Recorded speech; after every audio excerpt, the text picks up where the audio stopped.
You can proceed.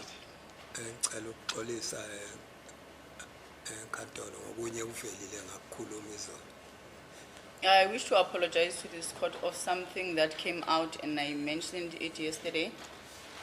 Futhi ke kuthi maqedwa la kukhona into noma bengayazi kahle ngifike noma endlini la ngihlala khona ngifike ngifone ngithola konye ngibuze nje ukuthi ngabe ngisho khona yini. So it happens that when I get to where I'm resident here, then make telephone calls to inquire as to whether did I say what I said in court correctly or not.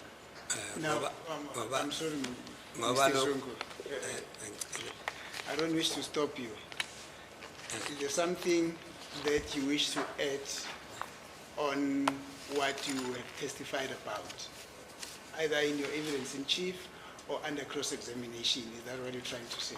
Manje kukhona yini ungathanda ukuthi ukugcwalisele kuloko sobo ukushilo ukongeze kule nkulumo zakho mhlawumbe ngimaqala ukunikezela ngobufakazi noma ke umnumzane balo ukubuza ke imibuzo kukhona yini othanda ufuna ukugcwalisela phezulu leyo nkulumo leyo iloko kushoyo Bengicela la shuthe embuzweni kaBaloyi khona ngoba ngisuke ngakulindele lokho futhi ungasakwazi ukudala ngifike ngafona la ngoba ngithe ngaganisa ingane la ngihamba ngiyoganisa ingane yomfowethu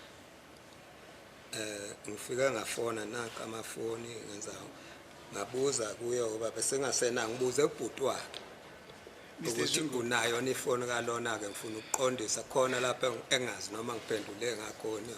There was a question posed to me by Mr. Balo with regards to the date of the wedding, as I've earlier indicated that my brother's child was getting married, and now I went back home now because the question came to me unexpectedly. So then I made a call to inquire from her brother to find out as to whether the date that I made mention here in court is correct or not. Here are the numbers, I have them with me. Mr. Zungu, I'm sorry. Look, I'm just about to re-examine you on the issues that came out under cross-examination. Uthuba umnisi manje yebo ileso sikhathi ke leso manje kanyeke leso sikhathi sokuthi makukuthi khona ke izinto mhlawumbe ubaba uBalo akubuze zona uzofuna ke ukuzicacisa na umnumzane umnisi ngalesikhathi samanje iloko azokwenza manje iloko kuzokwenzeka manje. Now let us allow that process to unfold. Asithathe lithuba ke senze lokho noma ke senze ngendlela ke le efanele ukuthi ke kukhona izinto ezivelile uma umnumzane Balo ekubuza imibuzo ubaba umnisi ke uzozicazulula nawe lezo inkinga lezo khona manje. Now after that process we will request the court to give you the opportunity to explain that which you want to explain. Masengicedile ke ukubuza leyo mbuzo leyo bese sizocela ke inkosi enkantolo kunikeze ke ithuba lokuthi ucacise noma yini le wena ungathanda ukuthi uyicacise. But also remember, if that will be new evidence,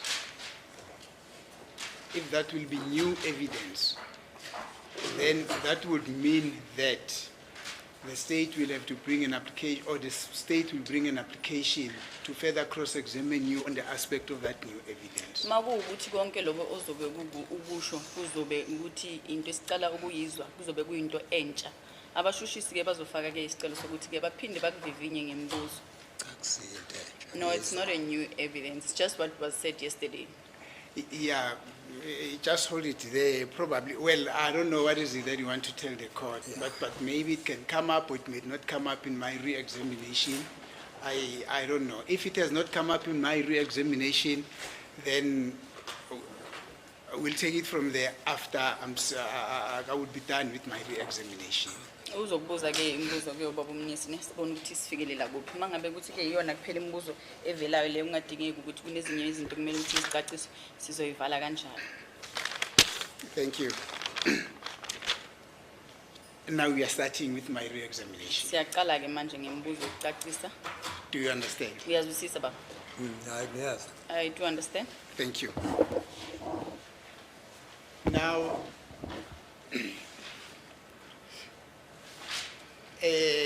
under cross-examination by the state, Advocate Baloyi,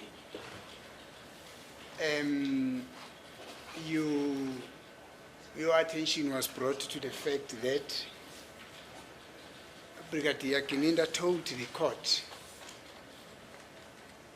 that he arrested accused number 1 and accused number 2 on the basis of the information that was contained in the statement that he obtained from you. Umnumzane Baloyi-ke uma ekubuza-ke umbuzo uye waveza iphuzu lokuthi ke akufundele ubufakazi baka Brigadier Gininda lapho Brigadier Gininda khona echaze ukuthi ke ubophe umangalelo wokuqala nomangalelo wesibili lokho kwenzeka ngesizathu sokuthi ke kule mniningwane etholakala kulesi statement ke owasibhalisayo.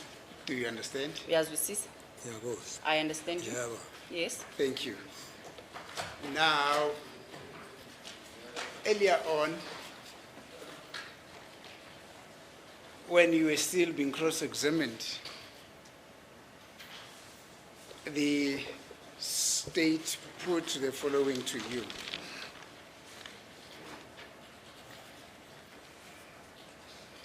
That Brigadier Gininda says that he acted on the information that you provided and arrested accused number 1 and 2. And therefore, your entire evidence is therefore irrelevant. Do you still remember that? Uyakhumbula ke inkulumo kaMnumzane Baloyi lapho echaze khona ke ukuthi uBrigadier Gininda washo ukuthi ke yena uthathe leyo mniningwane wayisebenzisa eyamholela ke ekutheni abophe umangalelo wokuqala nowesibili kanti ke ubufakazi bakho obunye abusadinga ngalo ekhumbula leyo nkulumo yakhe. Yebo ngiyakhumbula. Yes, I do remember that. What did you make of this statement? Wena ke uthe mawumamelele inkulumo wazwisisa ukuthi usho ukuthini?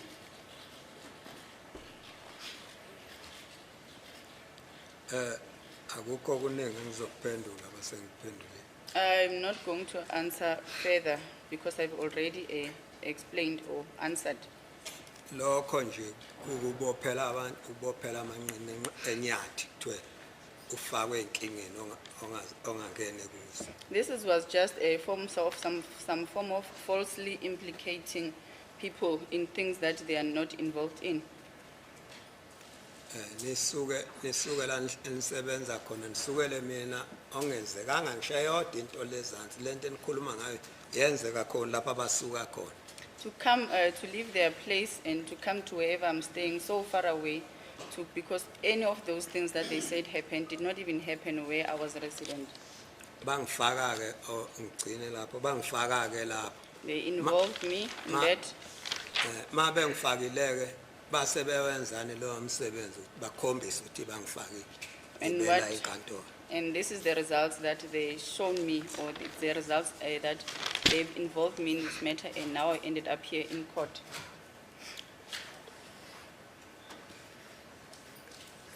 Thank you. I don't have a lot in re-examination because I must be very sincere with you because your statement, your testimony revolves around this alleged statement that you made, that you allegedly made. Manje akukuninganga ke mina ngifuna ukuthi sicacise mina nawe ngoba ke okukuningi oye wanikezela ngencazelo yakhona ukuthi ke wena mayela uphendulela mayelana nalesi statement ekuthiwa wasenza. Thank you. Now, another question. A supposition that was put to you by the state was to the following effect. That the reason why Brigadier Gininda wanted to take you out of the country was because you had made a statement and he was discussing various safety options with you. Kuye kwavela ke inkulumo la ivela kumshushisi ukuthi ke isizathu esenza ukuthi uBrigadier Gininda abe nenkulumo yokuthi ke kumele ukuthi mhlambe noma ke ekhulume nawe ngimayelana nendaba yamazwe angaphandle kwakuwukuthi ke ekubonisa ukuthi ke umuntu ozoba ufakazi mhlambe makangaphansi kohlelo lokuvikeleka zihamba kanjani izinto zakhona. Uyayikhumbula leyo nkulumo? Ngiyakhumbula. I remember that. Thank you.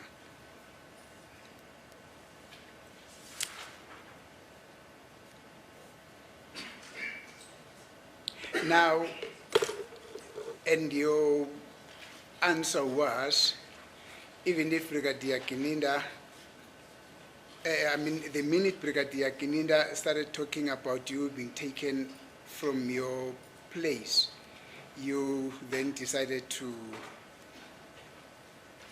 disagree with him that you would not leave your place. Make eqala ke uBrigadier Gininda ekhulumisa lenkulumo yokuthi ke kufanele ukuthi ususwe lapho nohlala khona. Wena wanqaba ke wathi ke cha, angeke ngize ngisuswe mina la ngihlala khona. Kunjalo? Ngenqaba bafese ngakhuluma nje yonke lento cha ngaze ngithathe manje ukukhulumise ngaleso statement ukuthi ufuna konke ukungifihla. No. Yes, I refused that I would not be taken away from my place, saying to me that you want a statement and therefore you want to take me away. I then refused. Thank you. Ngakhuluma nje ngathi shutho bangenganje funeke ngihambe ngilungise emazweni And- engawazi. I said to him, as old as I am now, you want to take me from where I'm staying, take me to other countries that I do not even know. Ngabuza lokho iyangicabangela. I think I asked him if he was being considerate or not. Thank you.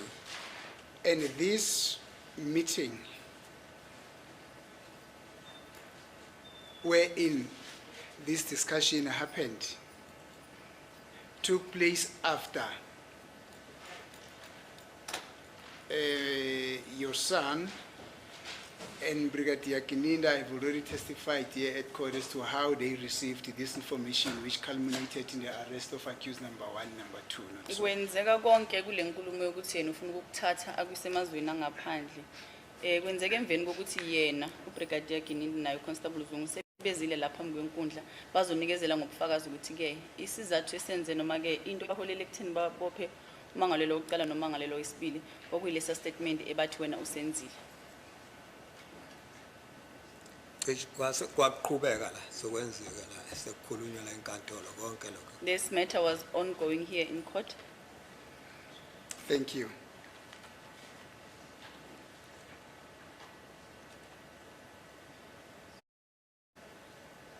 Now,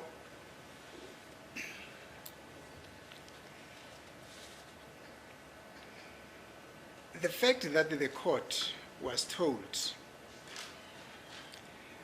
that the arrest of accused number 1 and number 2 was premised on the statement that you made, how did that make you feel?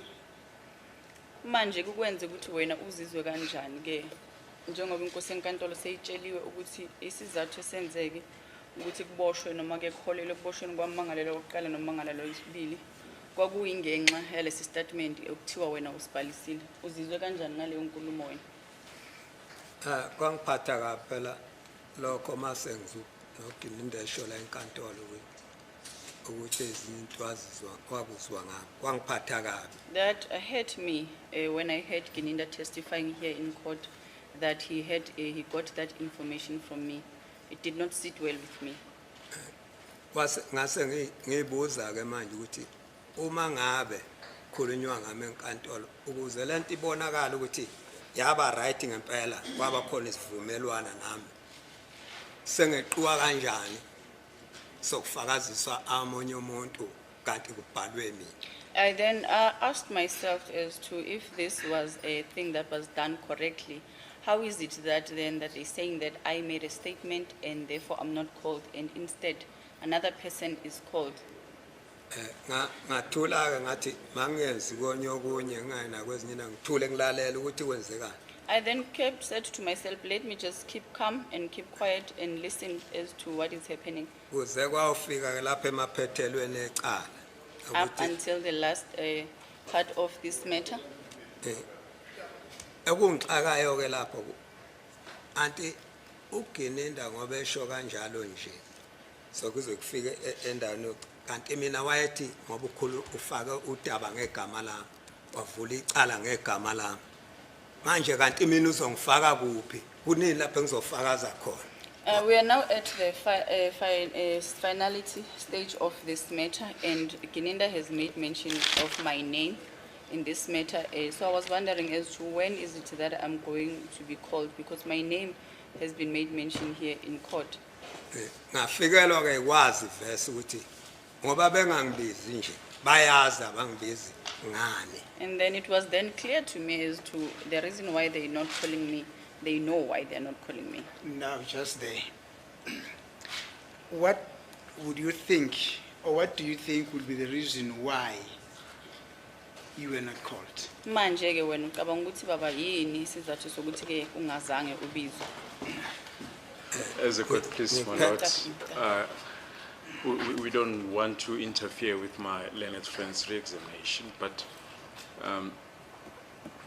calling witnesses is based on questions of law, and I don't think that this witness will be able to give an opinion on this, to second guess the state as to why they didn't call him. In any case, we quoted a passage in the proceedings as to why we did not call the witness. We submit, my lord, that that would be opinion evidence that will be irrelevant, my lord. We have referred to the relevant portions of the record as to why we did not call Ubaba Zungu, my lord. Thank you. Thank you, my lord. For starters, this is not a question of law, it's a question of fact. Secondly, that passage that was read into record as to why the state decided not to call Baba Zungu, that is a perspective from the state's side. I am asking Baba Zungu now from the defense side. That is their perspective. They've got all the right to argue this point from their perspective. The defense will also have all the right to argue this point from its perspective, which is the reason why I am asking Mr. Zungu that according to him, why was he not called? As an expectation that he had a legitimate expectation that because this case, the arrest of accused number 1 and 2 was premised on the alleged statement that he allegedly made, he would then have been called, but the state decided not to call him. Now, I am asking him that according to his opinion, and if his opinion matters, and if his opinion is wrong or right, that will be what the court will call upon to determine at the end of this case. But we cannot be detracted from receiving his opinion at the end of the day simply because the state says they put on record the reason why they decided not to call him. That is their own perspective. I am approaching this case now from the defense perspective, my lord. I would therefore submit that this question is pretty relevant, my lord. Thank you. Umbono ngokombono wakho ke wena Baba Zungu ukuthi ke njengoba ke uBrigadier Gininda wathula ubufakazi lapha kwenkundla ukuthi okwamholela ekuboshweni kwakhe umangalelo oqala nowesibili ngokungenxa le statement kuthiwa wena usenzile. Manje ke wena ngokombono wakho ucabanga ukuthi isizathu sokuthi ungasabizwa ke lapha kwenkantolo isiphi? Kwenziwe yini?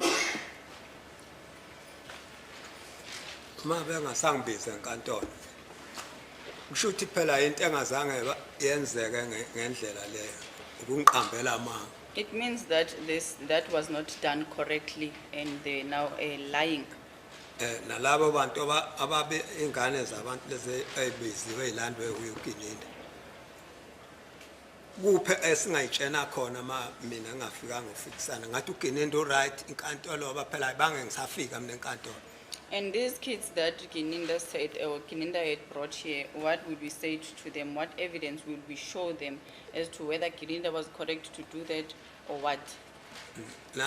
Nabanikazi beingane lapho obaphela bayabuza ukuthi kungani ngingabizwa namanje nawe uyabona ukuthi kungani nobani uyabona shuthi kwakungekho kwakukhona ubugebengu. And there's people around these kids that are asking also that as to why was I not called to this matter. So I'm also wondering why was I not called. So there are also people asking around as to why was I not called. Serious kanje. This is such a serious matter. Lisakazwa ngisho lela lisakazwa khona lize liyoshona la ngalisakaza. This matter is Kodwa- broadcast all everywhere and every day, all day. Kodwa uma usuyibuza wena uthi uphi kanti lo okuthiwa icala lavulwa ngaye la And enkantolo. one would ask themselves, as to where is this person that they referred to, that they made this arrest because of him? Where is this person? Phela nalaba babo abasolwa bebezokweneliseka enhlizweni. Uma mina bengifikile ngangena la ebhokisini noba uGininde Balami.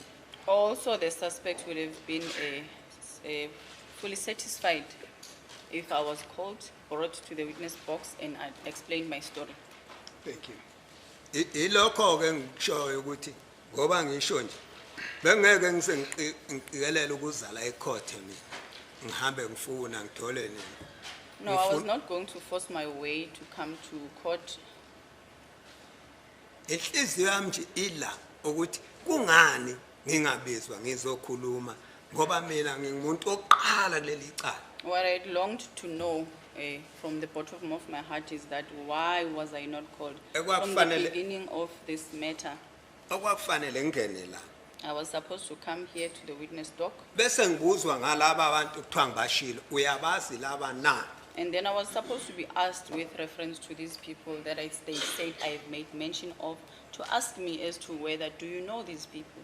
Bese siyabhekana ke nalona osho njalo ukuthi yimi sokuyabuzwana la enkantolo. And then we would then face each other, or face each other with this person that is alleging that they got the information from me. Mina angiconnected. I'm not Seduzane mangila eKZN. I'm not far, I'm just here in KZN. Konye mangicabanga leli cala qale ngilapha emsebenzi ngila eMpumalanga. This matter started, I was here in Pumalanga at work. Thank you, Baba Zungu. Ilokho ke engikushoyo la. That's all that I'm Enkantolo. saying before this court. Thank you, Baba Zungu. Now that you ultimately had an opportunity to come and state the side of your story, again, how does that make you feel? Manje ke angisho sewufike ekugcineni ke kwasekenzeka ukuthi ke naku ke uyalithola ke ithuba lokuthi uyafika la enkantolo walandisa konke lokho bokulandisa manje ke uthi baba umnisi ukwenza uzizwe kanjani konke lokho ukuthi ekugcineni ugcine ufikile. Hey, ngoba angikaboni kwenzekani. Akekho futhi la enkantolo ovela athi hayi Zungu siyaxolisa. Kuthiwa ngesizulu uxhoshwa libhekile. Kulokhu siyaxolisa. Ngoba manje sesikufaka icala wena sajika sakubiza ukuthi uzela. It's because I have not yet had a clear picture as to what is happening, and no one is coming forth to say that we are sorry, because as we know that one can make a mistake, but upon one making a mistake, they should be in a position to come and say, do apologize. Your name was made mention in the opening of this matter, and now we're calling you again to come as a witness at a later stage, so we do apologize. Impela ke ilokho kungiphethe kabi ukuthi ngoba ngifika nje akukho futhi okusashintsha umoya wami ngokuthi mina ngangazi ukuthi uGininde ngingamazi. Kodwa ngokuthi uhamba nengane yami sokukhona indlela ethile abayihambayo ngakhuza ingane yami. That is still bothering me, which the fact that nothing has really changed with regards to this Gininda person is now in company of my son. They are doing wrong things, so I'm still being bothered by this aspect. Thank you, Ms. Zungu. Now, under cross-examination, the state ultimately considered that the arrest of accused number 1 and number 2 was as a result of the statement that Brigadier Gininda said he obtained from you. Abashushisi ke bathe uma ngabe beqhubeka bekubuza ke imibuzo ukuthi ke uBrigadier Gininda yena ebufakazini bakhe uthe ubophe umangalelwa noma ke okumholele ekutheni ukuthi agcine abophe umangalelwa wokuqala nomangalelwa wesibili ukuthi ke kumayelana nokuthi kuloko kubhaliswe kulesa statement yena athi wena usenzile. Do you follow? Uyazwisisa baba? Yes, sis. I do understand. I'll give you an opportunity to explain. Ngizokunikeza ithuba baba ukuthi uchaze. Yeah. Now, Brigadier Kininda indeed came and told this court that you gave him a statement and you signed that statement. Ubrigadier Kininde nangempela ke wafika la enkundleni wathi ke wena ubhalise istatement kuyena futhi ke usayindile lesi statement. Now, those signatures have been exhibited by both the defense and the state on the big screen. Sase ke siyabonisa ke umsayindo wakho lapha ke kule TV yethu noma kulesi screen sethu. Now, you consistently denied that the signature that appeared on Exhibit UU, which is the statement that Brigadier Kininda said is the one that you made, that's not your signature. Njengoba ke bayibonisile ke signature yakho la ke e-TV angisho wena wavuma ukuthi ke la kwamanye amaphepha wavuma ukuthi la i-signature yakho kodwa ke wanqaba kulesa statement esilethwe la sathiwa lesi uGininda athi ke senziwe wena wathi ke cha lona umsayindo kulesi statement akuwona wami kunjalo. Do you follow? Uyazwisisa baba? Ngiyazwisisa kunjalo impela. Yes, I understand and that is what it is. Ngizenganika wonke umuntu khona enkantolo nginikile ithuba lokuthi mayefuna ukuthi iqiniseke ngingahamba ngabala indawo kufanele kuzo ifike ifuna ama signature ami nje wonke indawo engisayine khona. Yes, I did say that and I still maintain that. I said to this court I can give them an opportunity and permission to go where I was employed to compare the documents in which I had signed on with the one that was brought to me. Thank you. Now again, the fact that this court was shown a document that which you say the person who signed that document is not you.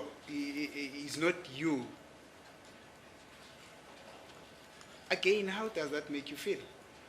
Manje ke njengoba futhi kuye kwalethwa ke iphepha lapha kwenkundla. Uthiwa leli phepha lisayindwe uwena kodwa wena uyanqaba ukuthi uwena osayinde leli phepha. Naloko futhi ukwenza uzizwe kanjani? Angekho right verse. I'm not well with regards to that. Ngoba ngikholwa ukuthi sasiyoqala eqaleni kuthiwe ngekaba le signature. Kungakho ngoba bengangilithanga lapha nje. Because we were going to start this thing from the beginning, from the onset, wherein I would be asked as to whose signature is this? Why did they not bring me from the onset? Manje imistake singayilungisa kanjani lo ukuthi mina ngingezi la ecourt? And how do we now fix this mistake that I had not been brought here in court or when I never came to court? Ngoba sokwedlula phela manje. Because that has now passed. Kunikezela inkantolo konke into zami kodwa lake lathethwa yini icala lithethwe kanti ubala ufakazi engekho ecaleni enzima kangaka. I have documents have been passed or they've been brought here before this court. The matter started, the matter was tried without this witness in such a serious case, without the witness that has been made mention of. Has that ever happened? Thank you, Mr. Zungu.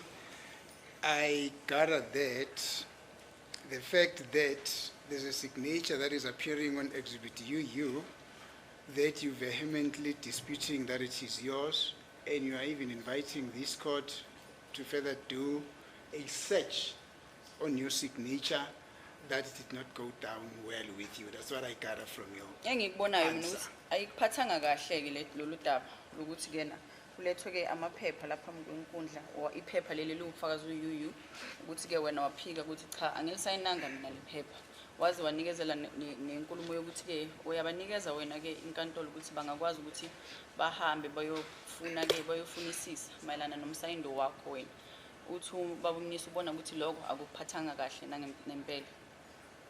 Is that so? Kunjalo baba. Kunjalo phela. Thank you. So that is correct. Thank you. Now, let me be sincere with you. I'm here as an officer of this court. I've been requested to come and assist this court in the adjudication of this court so that this court ultimately should come to a fair finding. Manje-ke mina njengoba ngiwummeli lapha ngwenkundla ngize la noma-ke umsebenzi wami ukuthi-ke ngenze isiqiniseko sokuthi-ke sihambisa konke ngendlela noma-ke inkambiso yomthetho ihanjiswa ngendlela efanele ukuthi-ke isize le nkosi yenkantolo ukuthi ekugcineni ifike-ke esinqumeni esifanele noma Now- esinqumeni ekuyisona. Oh, thank you. Do you follow? Uyazwisisa baba? Ngiyakuzwa. I do understand. Thank you. Now, as part of my duties here is also to be fair to the witnesses that are coming to this court to give evidence in order to assist the court. Kanti-ke futhi nami indlela-ke ekulindelwe ukuthi ngiyilandele ukuthi-ke ngenze ngendlela efanele noma ngibuze imibuzo ngendlela-ke efanele ubona ofakazi ukuthi mabanikezela ngobufakazi babo bakwazi ukuthi babe uyisizo kuyo le nkantolo ukuthi ifikelele esinqumeni ekuyisona. Do you follow? Siyezwana baba? Ngiyakuzwa. I do follow. Thank you. Now, as a legal person, I know that a healthy legal system in a particular country is judged amongst others by the way in which it treats, what do you say, the have-nots, the way in which it treats the vulnerable, the way in which it treats, amongst others, its elders. Manje-ke ngokuya ngumuntu ongifundeleke ezomthetho okunye futhi okulindeleke kimi-ke ukuthi-ke enye nenye-ke indawo yomthetho mhlambe kwelinye nelinye izwe kwamanye namanye amazwe ngokuhlukana kwawo-ke kulindeleke ukuthi-ke iy'nkambiso noma-ke iy'nkundla zethu zibhekelele noma-ke zikwazi ukuthi-ke ziphathe abantu ngokulingana noma mhlambe-ke abantu abaswelayo nabantu-ke abaphethe. Angazi noma uyangizwisisa. Ngiyakuzwa. I hear you. Thank you. Now, as an elderly person who has been requested to come and testify here at court, with the information that we have already testified to here at court regarding the content of the document, Exhibit UU, and your signature, and not your signature, and their signature that is contained in the document which you are disputing.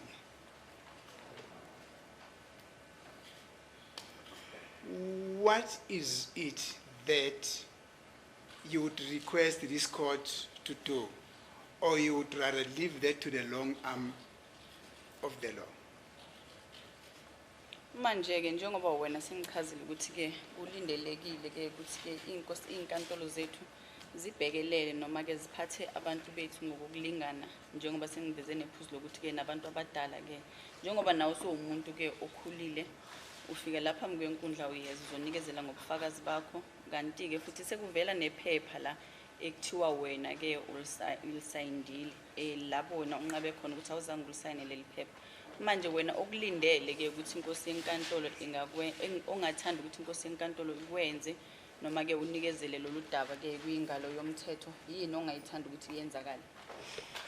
As a court, please, my lord, a witness comes and present their version as to what should happen to that version. It's a matter for argument. We submit that what counsel is asking a witness's opinion evidence, which we have already submitted, my lord, is irrelevant. These matters will be argued at the end of the case, and the court will then decide on the version that this witness has presented, my lord. As it please the court, my lord, may I respectfully respond to the objection raised by my colleague. I am not referring to the testimony of this witness, my lord. I'm specifically referring to the document UU, which this witness has said the entire content of this document. It's not him who gave it. It is also not his signature that is contained in the document, which is triple U. That is what I'm referring to. I'm simply saying to this witness, on the basis of the fact that you are saying that the entire content of Exhibit Triple U and the fact that that signature which was appended on Exhibit Triple U, you're disputing it. In other words, you're saying it's not your signature. What would you like to see happening with that with this that you are disputing? Would you rather leave it to the long arm hand of the law, or you would wish something that it should happen? That's all that I'm asking this witness, man. I'm not saying that the witness assist the court in determining whether who is right, who is wrong, specifically on this document, man. I would therefore submit that this is a very relevant question again.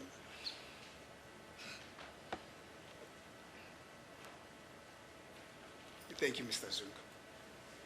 Babzungu, uthi-ke ummeli njengoba-ke kulethwe-ke i-statement lapha kwenkundla kwathiwa-ke lesi statement senziwe uwena wanqaba wena wathi-ke awuzange-ke usenze leso statement wanqaba-ke nokuthi lesi statement sisayindwe uwena manje-ke ngalokho uthi ubaba umnisi wena into ongayijabulela ukuthi yenzeke noma ongathanda yenzeke yini mayelana nokuthi-ke kulethwa-ke iphepha la kuthiwa lenziwe uwena kuletha-ke iphepha elisayindiwe kuthiwa lenziwe wena manje wena ungathanda-ke ukuthi inkosi yenkantolo yenzeni ngaloko noma-ke ungajabulela ukuthi ingalo yomthetho yenzeni?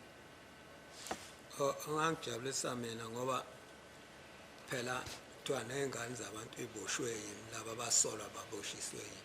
What I would like to see happening, because they had said that, or they've made reference to the fact that these kids are arrested because of me. Uma ngiyavuma ukuthi iqiniso livele. I want the truth to be revealed. Kube nendlela ukuthi khona lapho engikwazi ukusizakala khona ngempela ukuthi kuvele iqiniso. That I be assisted if there is a way that they could assist me so that the truth may be revealed.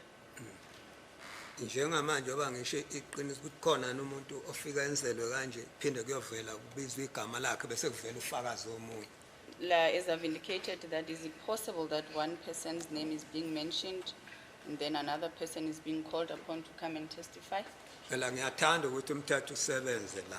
I would like the law to take its course. Hayi kabi ngingabana ngizondi umuntu anginaqubu nami. I don't hate anyone, I have no grudges against anyone. I'll just like the law to take its course.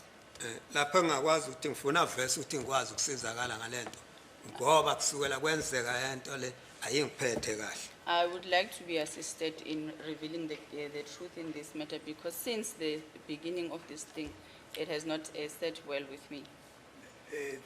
Thank you, Mr. Zungu.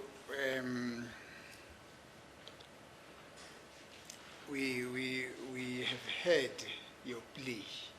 Sisizwile-ke isicelo sakho baba. Thank you. Siyabonga. Now, let's proceed to a more lighter note.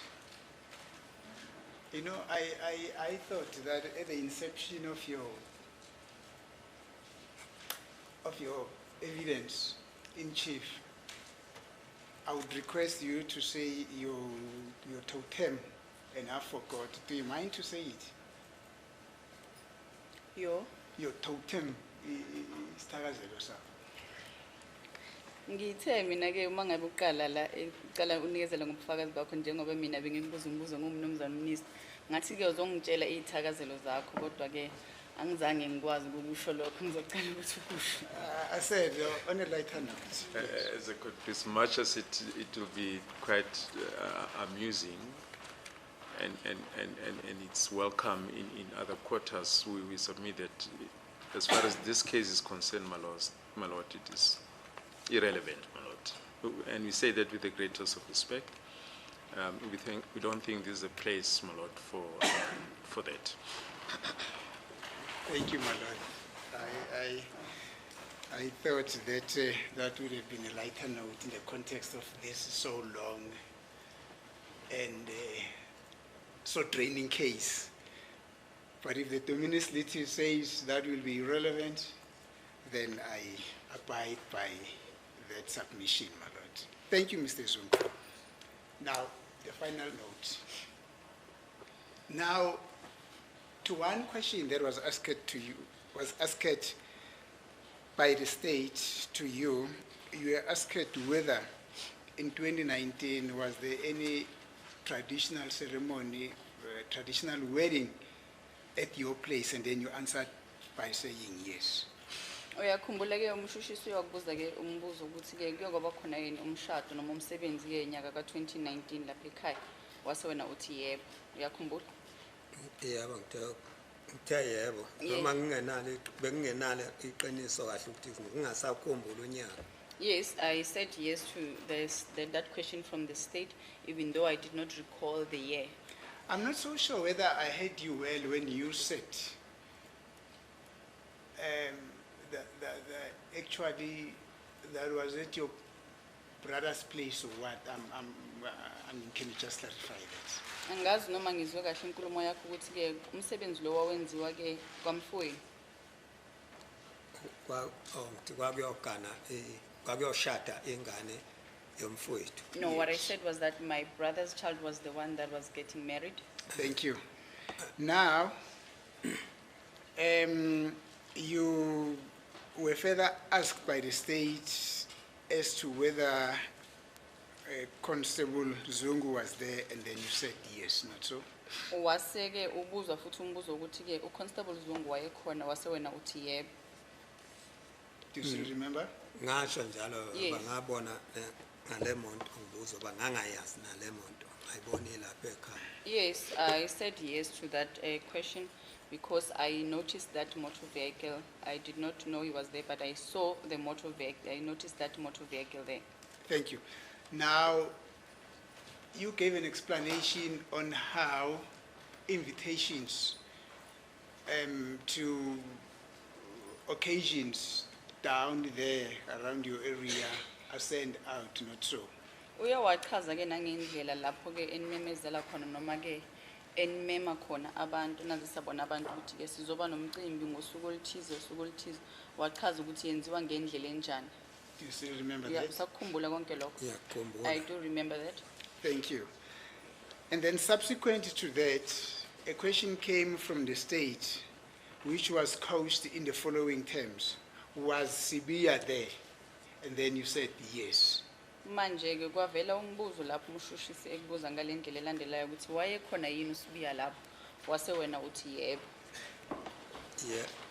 Yebo ngishilo.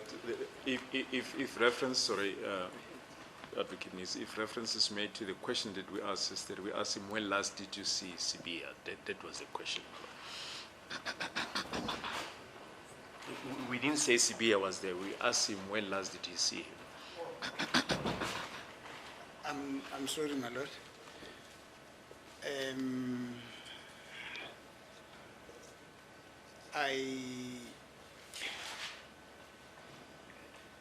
I looked at in my note, I captured the way in which I'm clarifying with the witness. But if the question came out in that way, it means it was just an error on my side. Okay, the state, as it is correcting me, says, when last did you see Sibiya? Uthi ke yena umshushisi cha ayingale indlela ke ubaba umnisi ayikhuluma ngayo ukuthi ke wayekhona yini uSibiya lapho kodwa ke indlela umshushisi ayilungisa ngayo manje ukuthi ke umbuzo wakhe yena kokuwukuthi ke wagcina nini ukumbona ke uSibiya. Thank you, madam. Now, may I quickly approach accused number one, my lord?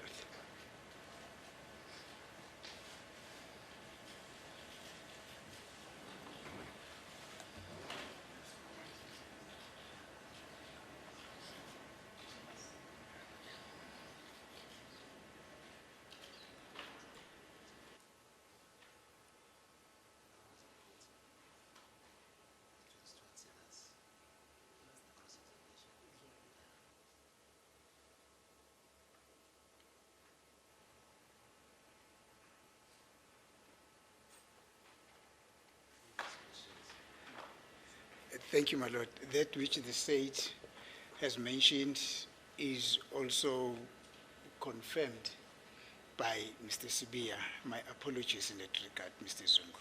the question was not as it came from the state. Was Sibiya there?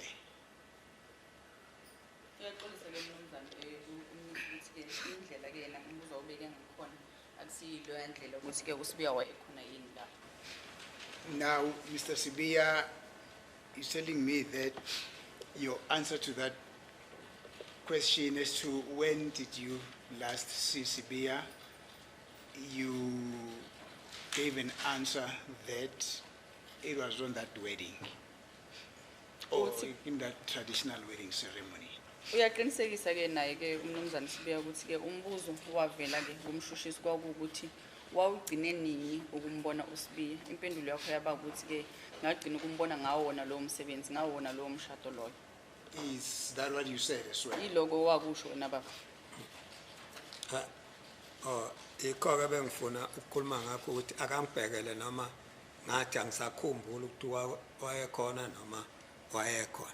I wanted you, that's where I wanted to clarify this. I wanted you to check for me as to what was my response towards that question, whether I said I don't remember or what is it that I said. What is it that you want to clarify? Yini lebo ufuna ukuyicacisa wena? Bengifuna Is it the answer that you gave or something? Bengifuna ukuyicacisa la nakho nasefoni ngifonile izolo. I wanted to clarify it because I also made a telephone call yesterday. Mbuza As a court, please, my lord, we don't think that that is procedural. A witness is asked a question yesterday, and he made it clear that the last time he saw accused, it was at the wedding that he mentioned in August of 2019. Yeah, Now he says he made calls and Yeah, that's inadmissible. We he all made know. notes on pieces of paper. It's inadmissible. We all know that. Yeah. Once a witness is in the box, he's not allowed to discuss the case. If he does that, the court is entitled to ignore that evidence. Manje That's the law. kuya ngomthetho onkambiso womthetho wethu babuzungu ke makuwukuthi usowungaphakathi kwaleli bhokisi ke usufakazi angisho awukwazi ukuthi ke uthule ubufakazi bese maqeda ke uyahamba uyofona ubize noma ke ubuze abanye abantu mayelana nalokho ufakaza ngakho lapha phambi kwenkantolo akwamukelekile lokho. mina ukuthi angithi ungibuza ngentendalo. You asked me about something that happened a long time ago. Engeke futhi engakwazanga ukubala abantu ngoba uma ungangibuza nje ungibuze manje ngo-2030 ungibuze ukuthi ngobani ababelapha nalapha ecourt ngeke ngikhona ukukhumbula. I'm saying this in an instance that even in 2030, if you were to ask me who are the people who were present in court, I would not be able to remember that. Mina konke ngeke ngikuthole la enkantolo ukuthola ukuthi konye ngithe hayi angisakhumbula ngibuya ngifuna konje kwenzekani ubani wayekhona kwakunje. If something is brought up in this court, brought up to my attention, and then I don't remember at that moment, but upon sitting down and making a recollection, then I would recall that such and such happened in such a time. Thank you, Mr. Zungu. Now, independently, cut out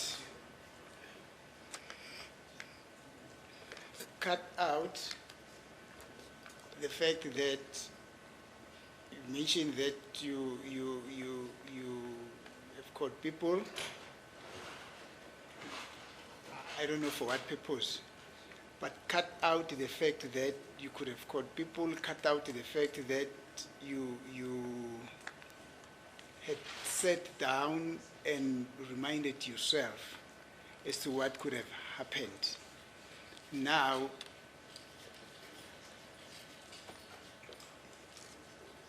the answer that you gave yesterday was, as it is confirmed by Mr. Sibiya, that you said the last time you saw Mr. Sibiya was at that wedding. Let's just concentrate on that. Manje ke babuzungu asiyeke udaba lokuthi ke wena uye wafona ufuna ukwazi noma ufuna uqinisekisa ukuthi ke lo mshado wenzeka ngamuphi unyaka noma ngayiphi inyanga asikubekele eceleni ke lokho manje sibhekane nalo daba lokuthi wena impendulo yakho izolo kube ukuthi ke uSibiya ngagcina kumbona emshadweni kunjalo. Ukuthi yikho lo bengifuna ke ngiyezwa Yes. lokho kusho Yikho lokho bengifuna ngoba ungibuza ngento engangene futhi ukuthi bani wayekhona. Lona ungakwasibiya. Abakithi ababekhona nababengekho angibazi bakwaZulu. You are Uma ask- kwethiwe ngavuma ngathi yebo. Kiphuthala babekhona laba abadala bakwasibiya. Angahloselo mina ngihlosela abadala. If I'm to, now you're asking me about something that happened a long time ago. And what I said is that the Spears elders were present and our other elders were present there. So I was not intending to this or was not mentioning to this particular Spear, but the elders from the Spear family were present. Now, let's cut this thing very short. Finally, again, if I'm asking that question, as to the same question that the state asked you. Now, in my terms, in my own words, what would your answer be to the following question? Was the Sibia that is now here at court, that is accused number 1, there at that wedding or not? Manje ke owami umbuzo ke ngubuza ngalendlela elandelayo. Usibiya lo ophambi kwenkundla wayekhona yini lapho kulowo mshado? Awayengekho. Once again, No, my lord, he was not really, present. we don't think this is proper. It's not re-examination. The witnesses said he was present, he Yeah, was he said part of the that. delegation. That's it. They can change it if he wants to, no problem. But this court is also listening. Ya ngiyazwa kodwa bengenza mina ukuhlonipha nje ukuthi ngoba phela bengibuza ngento engangene futhi engayazi. Endala ngibuza ngayo. Ngingakusho lokhu ngakusho. Mina angifonanga kubantu abaningi. Ngibuze ngokuthola ifoni yalengane eyayishada. No, you can say that, I'm listening, you can say that, but I was respectfully saying that the person that I had asked, it's not a whole lot of people that I asked, I only asked with regards to this person who was getting married. Angifonanga ngifuna lokho kuzwakala enkantolo. Angifonanga kumuntu omunye nobabaningi. Ngifone kulona eGhana kuphela ukuthi wawuGhana nini ngoba ukhuluma nje ngiyabhala la yena. No, Uthangagana ngo-2019. I only called this person that was getting married, asking or inquiring from them as to when is it that you were getting married. And as they were telling me, I was writing that down that I got married in 2019. Sengiyabuza nje ukuthi sengibaye ngibuza ukuthi ngobani insizwe ezazikhona lapho izoganisa waphela nebanazi. And then I asked as to whom are the people or the delegation people who were present there as your age mates or peers. Wabasho ke ngase ngimbuza nganangu. My lord, once again, this is hearsay, Yeah, we all hearsay know that. evidence, Look, and we all know it's the law. improper. Let Yes. Mr. Zungu Senior say whatever he wants to say. If it's hearsay, this court won't admit it. We all know that. He says he spoke to the celebrant and he was writing, but it was not inside this court. That's the point. You may proceed, Mr. Zulu. Ungaqhubeka, Mr. Zungu, Mr. Zungu, babuzungu ungaqhubeka ke. proceed with your narrative. Bowusachaza ukuthi ke Bengisachaza ngibuze ngisho ngithi ngibuze kumuntu yedwa engibuza nje ngegenge obushaka. Yes. Washo kwangibalela ngiba sengibuza ke mina. I Ngoba only be- asked this celebrant, my lord, with regards to the people or his delegations or his peers that were present there when he was getting married. Ngibuza ke ngithi kwaba kwasibiya babekhona ngobani. And then I asked from the CBS who were present, who are they? Kwababala. Ngoba ngambali sengibuza ke ulokuthi wayekhona nobani ngambona. And then he mentioned all of them, and then he did not mention this one. And then I then inquired from him as to, was this person there? Uthi cha baba wayengekho ubani. And then he said, no, father, this particular person was not present. Kwasibiya kwakukhona lo nalo. He then said, from the CBS, there was this person and that one and that one. Kodwa ngeke ngachaza ngaphambilini enkantolo ukuthi maye ngibuza ubaloyo ngibuza ngento eyenzeka kudala. And then even when Mr. Baloyi was cross-examining me, I did say that he was questioning me about something that happened a long time ago. Ngasho mangithi lo ngimtshela ukuthi okunye ngisakukhumbule And I kept Ngisho on njalo. responding by saying that some of the things I do not remember. Bengifuna kuye nje ukuthi kwathi ngitheni mangikhuluma izolo ngithe angisakhumbuli noma ngitheni. Yes. I only Benga- wanted angekho ukuthi clarity. wenze- I only wanted clarity as to what was my response yesterday, whether is it that I said that I do not remember or what. Yes. Ngoba mina nganginabo obaba masitshelana suke sifuna ikakhulukazi phuma obaba intsha iyayiphumela nje yodwa suke siqonde la. And whenever we make out such or we send out such invitations, our intentions in such sermons, we would firstly want the elders or the elderly people to come and facilitate such, and then the young ones will organize on their own. Thank you. Is it correct, Mr. Sibia? Mr. Zungu, that when that question on whether or not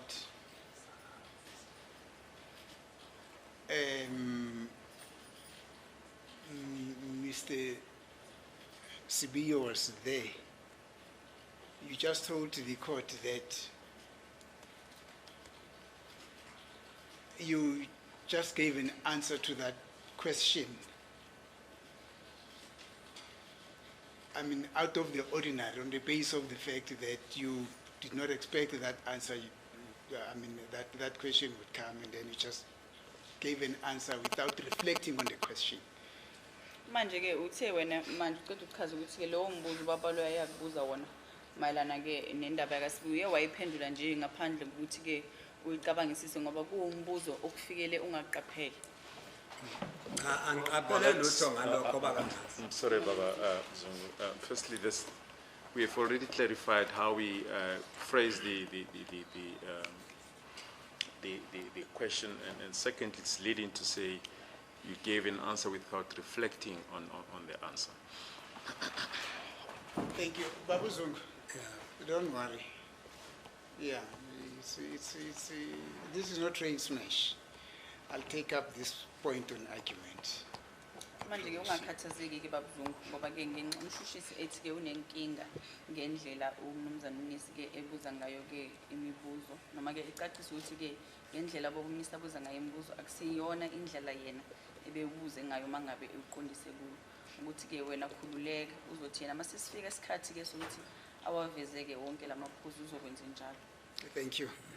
Cha okunye nje okunye kuya kube kuningi kodwa ngisho ukuthi ngifuna ukuvula inkundla naye lo seduze okwantanzi yabona nje uma ngafika omunye manje bese inkantolo libuza ukuthi ungwakuphi la angaqhamuka omunye athi la owangakithi owazi athi ngwakwantanzi.